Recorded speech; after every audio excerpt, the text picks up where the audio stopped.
Whether you're conquering professional exams or personal milestones, we welcome you to Beyond Clean's Confident Certification, the 52-week test prep podcast series. With expert insights, actionable tips, and engaging discussions, we'll break down the toughest concepts in sterile processing and build your confidence every step of the way. Join host Sarah B. Cruz as she embarks on a mission to help you not just prep for tests, but craft your success story. And now your host, Sarah B. Cruz. Hello and welcome. You're listening to Confident Certification, a 52-week test prep podcast series to equip you to take your sterile processing career to the next level. I'm your host, Sarah B. Cruz, and on this episode, I am very excited to discuss what to do after you fail your test. No, this isn't some bad omen, and I'm not trying to jinx anybody, but as we've all learned from my certification adventure, sometimes failure is just part of our recipe card towards becoming that next version of our professional selves. Now, if you've passed your test on the first try, you are awesome. That's great. Congratulations. But not everybody passes on the first time. And I don't have the scientific data to back this, but I got a pretty good feeling that just as many people fail their test the first time as they pass it. We just don't talk about it, right? Okay, well, let's just get right into the nitty gritty, and I'm going to make sure that you all revisit that first episode ever on this Confident Certification podcast. It was the very first one, and it's called Fail, Fail, Fail. Go ahead and listen to my story if you need a little bit of encouragement. But first, when you fail, we all want to react, right? We get a little down on ourselves. We may get a little emotional. Some people get angry. And that's an important part in your failure recovery. All right. So allow yourself to react. Don't get crazy. There's no need to be crazy about the feeling. No need to punch a hole in the wall, but maybe do it a punching bag. I don't know. However you express yourself. But I know there's some people that can just let things roll right off, like the saying, water off the duck's back. It just rolls right off of them, and they could keep it moving and really keep focused on attaining that goal. But for many of us, it's important to allow ourselves to feel how we're feeling about it. So if you're frustrated, angry, anxious, upset, sad, sometimes you get so upset that have you ever been in an uncomfortable situation that you've just laughed? Yeah. So if you have to maniacally laugh, go ahead and do that, because honoring those feelings will help you weigh in on why that certification is so important to you. We don't have emotional responses for no reason. All right. So the fact that you are reacting in some emotional way just means that you genuinely cared about the outcome of this process. And that's great, because that speaks volumes about who you are as a person and who you're going to be in our sterile processing field.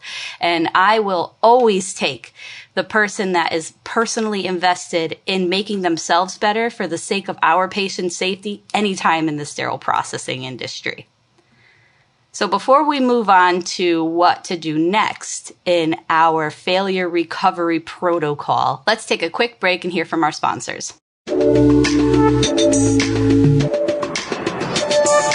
It's time for our mid-episode confidence boost, where we focus on a key sterile processing test concept. Now, there's no guarantee these concepts will be on the test that you take, but they are key concepts to the workplace and are discussed in the literature. Today, we'll cover the Joint Commission. The Joint Commission, previously called JCO, now referred to as JC, is an independent, nonprofit organization that establishes accrediting standards and conducts on-site inspections to evaluate a facility's performance in the areas that have an impact on patient safety. The Joint Commission has initiated patient safety programs to address wrong site surgery, medication errors, HAIs, and other healthcare safety issues.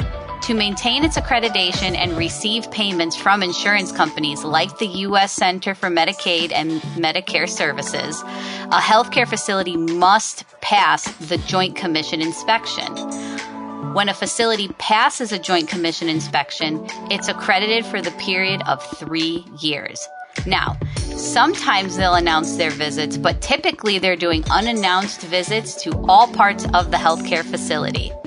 Main point, always do the right thing, and you never have to worry if you're Joint Commission ready, because they will be asking questions about best practices, standard work, and industry expectations, not just to the managers, but maybe even you. That's going to wrap this week's mid-session confidence boost. Good luck.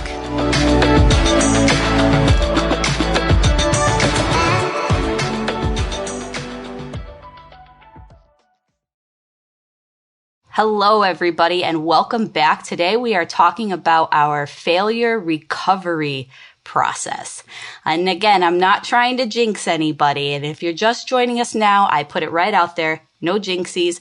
Let's just make sure that everybody has a plan just in case they fail and how to move through that and move on to that next time we take our certification test. Because we can't really bring that energy with us into the test. As you all heard from my story, I was very anxious going into my test, even the first time and the second time especially, with the external pressures of having to pass my exam for the sake of keeping my job and my own personal pressures. I could be really hard on myself. You can't take that type of energy into the test room. I mean, you can if you want, but the problem with that is that you're putting so much more pressure on yourself that it may keep you from focusing. It may distract you from what really matters, because instead of focusing on the end goal, we're more focused on how we're feeling and navigating that in the process of our test, and we won't be able to focus the way that we need to. And speaking of getting back into the test centers, do you need to take a break before your next go at your certification test? Some people do, some people don't. The tests often require that you wait a certain number of days or months before you can retest. So there's that break in between mandated by either provider. But some people like to take an even longer break. And some people are just jumping at the bit, waiting to jump in front of that computer again to take that certification test. So what is going to work for you? Sometimes we'll check in with the people around us. That's where you start to see a lot of the interaction on Facebook groups or Instagram or a lot of social media in general about, I failed and now what am I going to do? And people are like, just get back in there, take that test again. But make sure the rate and the speed in which you're getting back up on that horse, right, works for you. Yes, eventually we will have to get back up on our horse and we'll have to get in there and, do what we have to do. But man, it doesn't have to be right now. And if you have that external pressure, maybe you're feeling the weight of a time limit. All right, maybe you got to mount up a little bit quicker. But if you have the time, give yourself that break. And if you don't want to take a longer break, how are you utilizing the mandated break between your retesting time? If it's months or days, what are you doing to decompress? How are you figuring out what to study? Was there information on the test that you didn't even see? So really using that break time to our advantage to build out our restudy curriculum is going to help us during our retesting time. And fortunately for you, these upcoming episodes are going to be talking a lot about building your own self-study curriculum. And we're really excited to have a bunch of sterile processing professionals coming in, especially instructors that will talk about how they go about it, and different professionals that talk about coaching. So these next couple of episodes will really help you utilize and construct and organize that break time. I think the biggest thing in your failure recovery process is that we can't let it define us. True dat, right? Okay, so you can't let failure define you. And I know some people like to say that we're defined by our failures because they eventually lead to successes. That's that main part of that phrase. So if you ever hear somebody say failure defines you, it's because of that second part that actually includes the outcome. That is why failure defines us, But if you look at it, it's not truly failure that defines us. Failure allows us to see where we need to grow. Failure allows us to define our next steps into passing the certification test. Because remember, folks, certification isn't when we start showing up for our patients, okay? We don't just get certified and all of a sudden we are the greatest sterile processing professional that's ever hit the scene, right? That's ever donned a bouffant and put on some boot covers, right? There is so much more after certification. And sometimes bringing that mindset to our test prep will help us right-size ourselves in the industry and in our own minds, right? Really check our ego that certification is just a part of the process. There will be so many more opportunities for you to demonstrate your professional greatness, and you will continue to grow in this field, even if you don't want to. Even if you say, I'm never going to learn anything again after this certification test, well, it's inevitable. The moment you get in your department, you will keep learning. There are mandated continuing education credits that you have to get to keep your certification, so it's inevitable. You will keep learning.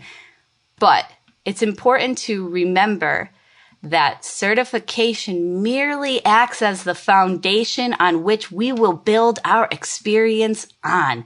And that's where the patients will feel our impact, our integrity, and our credibility. Hank Balch actually wrote an awesome CE approved article on this, which can be found in Beyond Clean's articles on the go. And he said, you don't arrive at the top of any mountain of knowledge just because you get a certification in the mail. And he describes how certification is a pit stop on your path to sterile processing.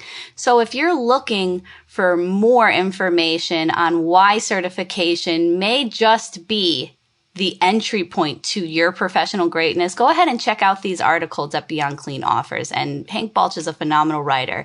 And he's actually going to be joining us on our show next week as our special guest. So make sure you don't miss that. But before you guys all scoot off, hang on a second. Don't you dare hit pause or stop on that podcast. I got to give you guys some homework. Oh, I know. I almost got away, right? You guys thought I forgot. I want you all to think about how certification can help you achieve your career goals. All right? Really break it down. All right? It's more than just saying, well, I have to get certified to get a job. Well, I need to get certified because that's just what's next. If you ever hear yourself say, I need to get certified because that's just what's next, pause. This is where the homework assignment is. This is where the homework assignment is. If we can't connect ourselves to our test prep journey, we cannot invest the way that we need to. We won't have that reason why we're doing this to ourselves, why we're putting the mental fatigue, taking time away from our family, spending all this money on resources, paying for the test. Write down how you believe certification will help your career goals. And if you're a sterile processing professional listening to this and you already have your primary certification, think about all the additional certifications that are available. How might those supporting certification offered in our profession really help us achieve our career goals? All right, everybody. Thanks again for joining me, and I will see you next time. And that's going to do it for this week's episode. For more sterile processing education and resources, make sure to visit beyondclean.net or follow Beyond Clean on Facebook, LinkedIn, Twitter, and Instagram. And don't forget to check out over 1,000 SPD-related videos at youtube.com/beyondclean. If you have any questions or comments for the show, you can reach out to info@beyondclean.net. Finally, make sure to download the Beyond Clean mobile app on the Apple and Android app stores so that you don't miss a future episode of any of the other awesome Beyond Clean podcasts. My name is Sarah B. Cruz, and you've been listening to Confidence Certification. Until next time, keep fighting dirty and pass that test with confidence. The views and opinions expressed in this podcast series are of Sarah B. Cruz only and do not represent the companies she works for or collaborates with.